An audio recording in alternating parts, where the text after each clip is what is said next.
balik lagi bersama saya Piat Cynthia Mawar di Youth Speak Up Garda Bangsa. Dan kali ini saya kedatangan narasumber yang super keren dan masyarakat pasti kenal beliau. Langsung saja akan ada Bang Edi Praitno SHMH, dan selamat datang Bang Edi di Garda Bangsa. Sehat ya Bang ya? Alhamdulillah. Alhamdulillah. Oke, sebelumnya saya ingin memberitahu kepada rekan-rekan semua, Bro and Sis, bahwa Bang Edi Praitno ini merupakan ketua LBH Sarbu Musi dan juga sekarang bekerja menjadi advokat dan juga konsultan hukum law office di Praitno dan Partners. Baik. Dan banyak lagi bidang-bidang advokasi seperti di DPP Persaudaraan Pekerja Muslim Indonesia dan juga sebagai bidang advokasi DPP Konferensi Sarbu Musi di 2000 sampai 2027 nanti ya Bang ya? Ya sekarang. Oh, Sekarang kebetulan saya di DPP bidang advokasi Sarbu Musi. Oke, baik. Kalau boleh tahu nih Bang Edi, Sarbu Musi ini apa sih sebenarnya? Ya, Sarbu Musi itu serikat pekerja ya, sebagaimana yang diatur dalam Undang-Undang Serikat Pekerja. Oke, baik. Gitu ya. Makanya dari itu kita harus kenal Siap. dulu ya. Makanya nih mungkin Bro Ensis belum tahu Sarbu Musi apa nih gitu. Oke, baik. Bang Edi, sekarang kita akan berbicara tentang polemik Perpu Cipta Kerja. Karena kan memang di luar sana ramai sekali ya, khususnya betul. di media sosial. Mulai dari tahun 2020 sampai hingga kini Perpu tentang Cipta Kerja ini sepertinya tidak akan pernah habis untuk dibahas. Nah, kira-kira apa sih yang salah dalam Perpu Cipta Kerja ini, Bang Edi? Ya, yang pertama Sarbu Musi sudah menyatakannya di awal bahwa kami sangat kecewa dengan pemerintah ya. Kami sangat kecewa dengan pemerintah karena Perpu ini dikeluarkan, artinya pemerintah mengeluarkan Perpu ini tanpa ya melibatkan adanya partisipasi publik ya, terutama melibatkan serikat pekerja. Itu yang pertama. Yang kedua, kami juga mempelajari bahwa Perpu Cipta Kerja ini ternyata isi dan muatan dari Perpu ini sama atau hampir seluruhnya itu mengatur atau mengambil alih aturan yang ada di dalam Undang-Undang Cipta Kerja yang sebelumnya dinyatakan inkonstitusional bersyarat oleh Mahkamah Konstitusi. Oke. Gitu kira. Dan lumayan cukup berpolemik berarti ya Bang Edi, karena kan baru diterbitkan dan tiba-tiba sudah digugat oleh MK. Nah, sebenarnya landasan hukum yang seperti apa sih yang menjadi pedoman untuk nanti ke depannya? Iya, jadi kenapa Perpu ini menjadi polemik ya, bahkan menjadi resistensi di publik ya. Yang pertama, saya juga tegaskan ya bahwa Sarbu Musi menyatakan tegas menolak Perpu Cipta Kerja ini. Kami jelas menyatakan bahwa kami menolak adanya Perpu Cipta Kerja ini karena selain bahwa pemerintah tidak menjalankan apa yang diputuskan oleh MK supaya membuat Undang-Undang Cipta Kerja ini yang partisipatif dan dan legitimate begitu, ternyata lebih memilih mengeluarkan Perpu. Dan juga kenapa kami menolak, alasan berikutnya adalah pasal-pasal atau aturan yang di dalam Perpu Cipta Kerja ini dia mengadopsi seluruh aturan yang ada di dalam Undang-Undang Cipta Kerja. Dan ini kami menolak karena ada persoalan PHK di situ. Ada persoalan kontrak, ada persoalan outsourcing, ya kan, yang jelas merugikan pekerja. Baik. Tapi sebenarnya kalau dilihat dari sisi positifnya dari Perpu Undang-Undang Cipta Kerja ini ada salah satu pasal, tapi saya kurang agak sedikit lupa ya, nanti Bang Edi tolong tambahkan, yang dimana bahwa ketika dua orang pekerja mereka menikah, dan itu pun mereka tidak diharuskan untuk keluar dari tempat kerjaan. Itu benar ya Bang Edi? Betul, ada di Perpu ini. Sebenarnya kan itu membantu para pekerja gitu, Bang Edi. Tapi memang difokuskan di sini adalah salah satunya berupa PHK ya Bang Edi, benar ya? Iya, jadi ada beberapa poin yang menjadi keberatan Serikat Pekerja kami Sarbu Musi terkait dengan Perpu ini. Pertama adalah terkait persoalan PHK. Ada 17 pasal ya PHK yang ada di Undang Perpu Cipta Kerja ini yang sangat amat merugikan pekerja. Kenapa merugikan? Karena mudahnya pengusaha untuk mem-PHK. Contoh kasusnya adalah, saya ambil satu contoh aja terkait PHK efisiensi. Nah, dengan alasan kerugian versi pengusaha bisa seenaknya mem-PHK. Dan ini jelas sangat merugikan pekerja. Di mana sebelumnya di aturan Undang-Undang 13 2003 ya dinyatakan bahwa apabila pengusaha ingin mem-PHK karyawan dengan alasan efisiensi kerugian, maka pengusaha harus membuktikan ya kan kerugian itu setidaknya dengan adanya audit dari laporan akuntan publik. Tapi sekarang dengan Undang Cipta Kerja nggak perlu kayak gitu-gitu. Jadi kalau pengusaha merasa rugi nih bulan depan nih, langsung dia buat catatan internal keuangan, bisa tuh di PHK tuh. Nah, kira-kira gitu. Itu salah satu contoh mengenai PHK. Kemudian ada lagi soal tenaga kontrak atau PKWT, di mana di dalam Undang-Undang Cipta Kerja ini tidak ada batas waktu kontrak, masa kontrak, sehingga jangan harap pekerja setelah 3 tahun atau 5 tahun dia diangkat karyawan tetap. Nah, itu tidak ada keharusan karena undang-undang sudah menghapus itu dalam Undang Cipta Kerja ini. Nah, itu yang kedua. Yang ketiganya terkait outsourcing. Nah, di Undang-Undang Cipta Kerja ini tidak ada batasan untuk kegiatan apa yang boleh di outsourcing. Itu nggak ada batasannya. Sehingga semua kegiatan di perusahaan bisa dilakukan outsourcing. Nah, padahal di undang-undang sebelumnya dibatasi itu. Kegiatan yang bisa di-outsourcing adalah hanya terbatas pada 5 kegiatan penunjang. Security, catering, driver, kemudian angkutan karyawan, dan pertambangan untuk sektor tertentu. Jadi semakin buruk jaminan terhadap pekerja. Kira gitu singkatnya. Sepengetahuan saya ini pemerintah ketika ingin memutuskan segala sesuatu hal itu pasti adanya keterlibatan pihak luar, benar ya? Harusnya. Seharusnya seperti itu. Nah, ini prosesnya bagaimana kalau untuk Perpu Undang-Undang Cipta Kerja ini? Nah, itu kita nggak ngerti. Jadi begini, Undang-Undang Cipta Kerja ini adalah dia ini kan menghimpun 72 atau 76 undang-undang, dikodifikasikan menjadi satu namanya Omnibus Law, Undang-Undang Cipta Kerja. Nah, mestinya pemerintah menyusun Undang Cipta Kerja ini secara teliti gitu ya, kemudian dengan membuka partisipasi publik yang secara meluas.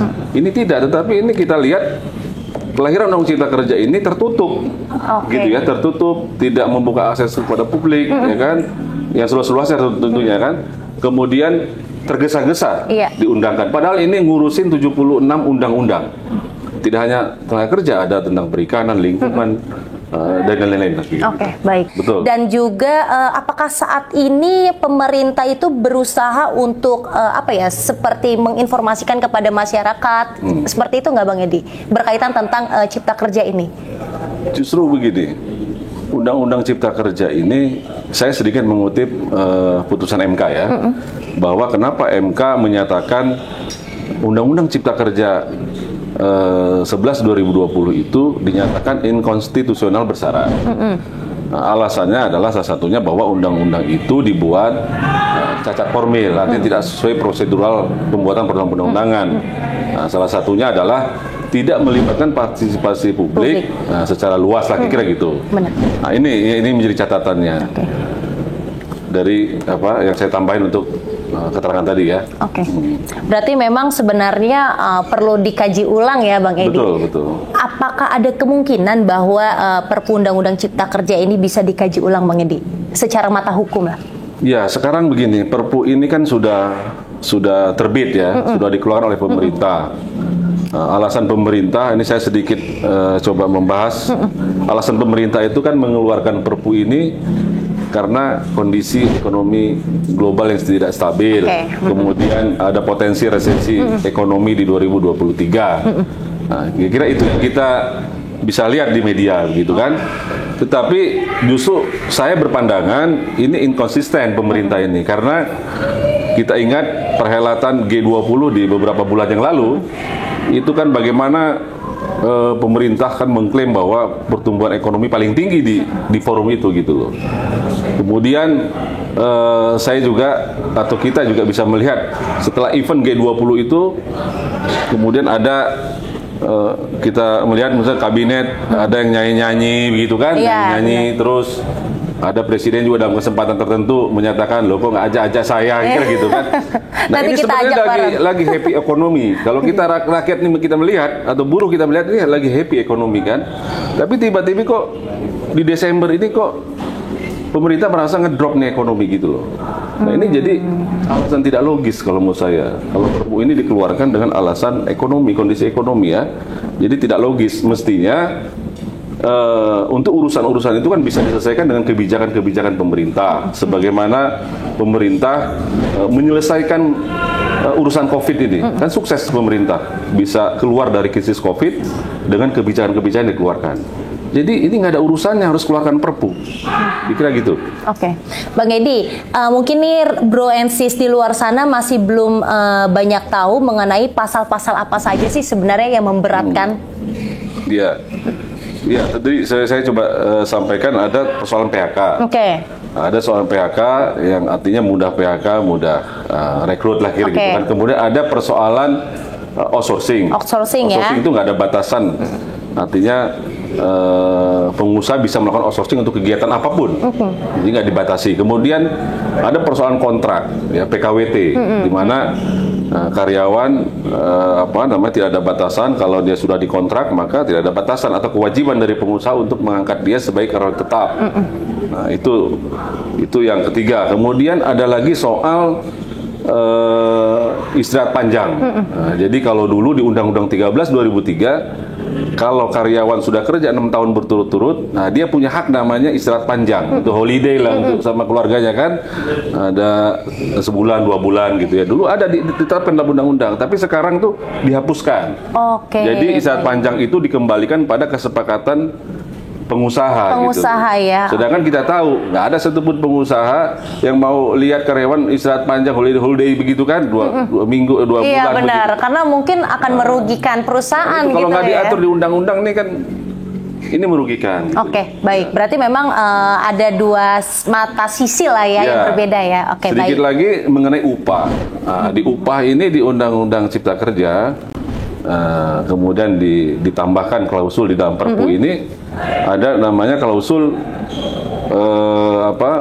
komponen upah itu ada tambahan namanya indeks tertentu. Jadi penetapan komponen upah itu yang pertama adalah adanya pertumbuhan ekonomi, kemudian inflasi dan indeks tertentu gitu ya. Nah indeks tertentu ini tidak jelas gitu loh arahnya itu apa ukuran objektifnya, dan ini yang juga menjadi pasal karet ke depan atau semacam memberikan cek kosong kepada pemerintah yang bisa ditarik sana sini begitu. Baik. Nah, Bang Edi, ini kan saya lumayan agak fokus ke dalam pekerja perempuan ya. Iya. Nah, apakah di dalam pasal tersebut yang sudah disahkan oleh pemerintah ini ada pasal yang memudahkan para pekerja wanita di dalamnya? Iya, untuk pekerja wanita sebetulnya itu sudah diatur ya, mengenai cuti haid dan sebagainya ya, kemudian cuti melahirkan. Jadi sepanjang aturan di dalam Undang Cipta Kerja itu sudah cukup mengatur lah terkait dengan pekerja wanita ya. Itu tidak ada banyak perubahan. Tidak banyak perubahan. Jadi memang kalaupun nanti perempuan yang bekerja di perusahaan dan sifatnya mereka ada kebutuhan seperti itu seharusnya diperbolehkan, benar? Iya. Boleh. Nah ini bagaimana ketika perusahaan yang tidak ada perusahaan yang tidak memperbolehkan itu? Karena sebenarnya banyak Bang Edi fokusnya itu. Tidak memperbolehkan apa? Untuk cuti seperti itu. Ya nggak boleh. Itu melanggar itu. Karena cuti itu hak, ya kan? Nah, di dalam Undang-Undang Cipta Kerja ini juga diatur bahwa wanita yang mengalami haid itu ada namanya cuti haid. Kemudian yang melahirkan ada namanya cuti melahirkan, gitu ya. Jadi kalau ada perusahaan melarang wanita atau seorang pekerja wanita tidak cuti terkait haid dan melahirkan, ya tentu itu melanggar dan itu bisa diproses gitu. Oke, baik. Nah, jadi untuk para perempuan di luar sana, kalaupun ada perusahaannya yang mungkin tidak bisa untuk membantu ya hal-hal seperti itu, bisa langsung dilaporkan saja ya Bang Edi ya. Bisa. Karena memang ini adalah sebuah kewajiban ya dan juga hak kepada para pekerja khususnya di perempuan seperti itu.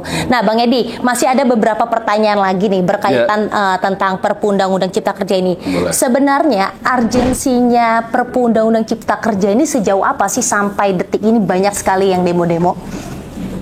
Iya, jadi sebetulnya sederhana sebetulnya kan, pemerintah itu tinggal concern menjalankan putusan MK aja. Karena kan ini yang diperintahkan MK itu kan coba susun undang-undang ini secara baik dengan melibatkan partisipasi publik terutama untuk klaster ketenagakerjaan ini juga melibatkan elemen buruh di sini kan. Nah, tapi kenapa itu tidak dilakukan gitu loh? Kenapa pemerintah memilih mengeluarkan Perpu? Nah, ini kemudian menjadi soal. Terlebih lagi di Perpu itu justru ketentuan-ketentuan yang berlaku itu adalah ketentuan-ketentuan hampir copy paste dari Undang-Undang Cipta Kerja gitu loh. Yang dari awal memang merugikan perusahaan gitu loh. Nah, itu jadi poinnya. Maka ini tidak akan selesai ini gitu loh. Nah, apa jalan keluarnya kan begitu? Karena kami Sarbu Musi dari awal menolak adanya Perpu Cipta Kerja ini. Pertama adalah tentu menurut undang-undang Perpu ini kan akan disampaikan kepada DPR. Nah, maka political review nanti akan berjalan begitu kan. Nah, kita berharap DPR bisa mendengarkan ya jeritan daripada buruh terutama untuk klaster ketenagakerjaan supaya menolak Perpu ini gitu. Kenapa menolak? Karena itu tadi, karena beberapa poin dan pasal-pasal dari Undang-Undang Perpu Cipta Kerja ini memang merugikan pekerja. Kemudian ada kawan-kawan saat ini juga melakukan judicial review ke Mahkamah Konstitusi. Ya kan, kami Sarbu Musi memang sedang menyiapkan beberapa langkah terkait dengan penolakan terhadap Perpu Cipta Kerja ini. Yang pertama, ya kami tentu akan melakukan petisi kepada DPR ya supaya melakukan penolakan terhadap Undang-Undang Cipta Kerja ini. Tetapi memang ada dilema itu, Mbak Cynthia. Jadi ada dilema yang kami alami di sini adalah bagaimana DPR bisa menolak Perpu Cipta Kerja ini, sedangkan isi muatan dari undang-undang di Perpu Cipta Kerja ini kan hampir seluruhnya copy paste dari Undang-Undang Cipta Kerja yang dibuat pemerintah bersama-sama DPR. Nah, ini ada dilema nih. Ya. Kemudian kalau kita ajukan judicial review ke Mahkamah Konstitusi, kita juga dilema karena ketua MK kita kan juga kan bukan orang lain dengan presiden. Itu satu. Yang keduanya, ada salah satu hakim MK yang lalu melakukan mendukung pernyataan inkonstitusional bersyarat ini juga ditarik oleh DPR kemudian diganti ya. Jadi ada dilema kita untuk rakyat ini untuk berharap kemana gitu ya. Maka kita juga ada beberapa upaya dari Sarbu Musi ya. Tetap langkah-langkah itu kita akan lakukan. Keduanya mungkin yang terakhir ya, kalau kemudian upaya dialogis dan hal-hal yang kita sampaikan kepada dua lembaga ini juga tidak maksimal, ya kita akan melakukan aksi gerakan gitu di seluruh Indonesia terutama. Kita akan itu belum tahu kapan ya Bang? Ya? Belum tahu kapan ya? Belum. Sedang kita bahas. Baik. Berarti memang sebenarnya Perpu Undang-Undang Cipta Kerja ini bikin pusing banyak orang ya. Pusing bagi pengusaha, pusing juga untuk para buruh tentunya ya Bang Edi ya. Betul. Jadi saya gini, kalau tujuan dari Perpu Cipta Kerja ini adalah untuk menarik investasi, ya kan, kemudian menciptakan lapangan kerja, justru saya berpikirnya terbalik gitu loh. Ini justru akan menimbulkan kegaduhan terus-menerus. Bagaimana investor akan masuk kalau kemudian pemerintah mengeluarkan produk-produk yang terus mendapat penolakan dari publik gitu.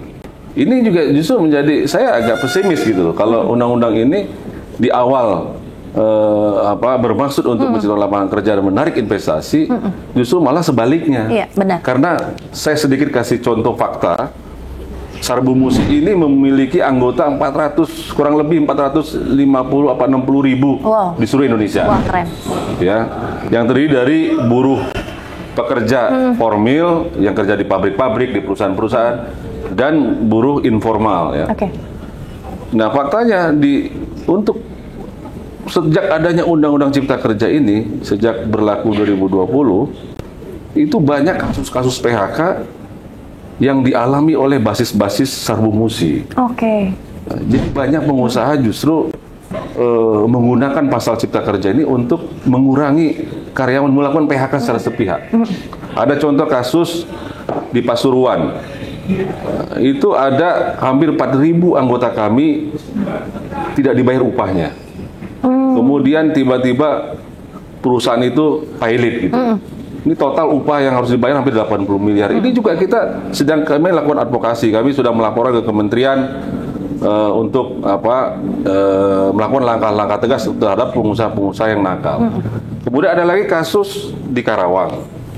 Bagaimana pengusaha bisa menafsirkan sepihak, ya kan, aturan-aturan PHK dan aturan-aturan PKB yang kemudian nasib anggota kami 16 pengurus serikat pekerja di berangus. Itu ada perusahaan di Karawang. Ya. Okay. Nah, jadi ini bagian dari fenomena fakta bahwa Undang-Undang Cipta Kerja ini justru sangat amat merugikan pekerjaan. Oke, baik. Terima kasih nih Bang Edi. Ini lumayan agak tercerahkan lah ini ya, banyak hal lah. Nah, Bang Edi, ini mungkin pertanyaan terakhir kan ya? Siap. Worst case-nya ketika Perpu Undang-Undang Cipta Kerja ini disahkan nantinya, masyarakat tentunya buruh dan para pekerja ini harus seperti apa? Menerima begitu saja kah atau harus ada tindakan-tindakan lainnya? Iya, memang kita berharap sebenarnya Perpu ini ditolak ya. Satu. Yang kedua, kalaupun ini kemudian jadi undang-undang, tentu kami selaku serikat pekerja juga harus menyampaikan kepada anggota basis kami bagaimana artinya antisipatif ya kalau ini kemudian berlaku undang-undang ini.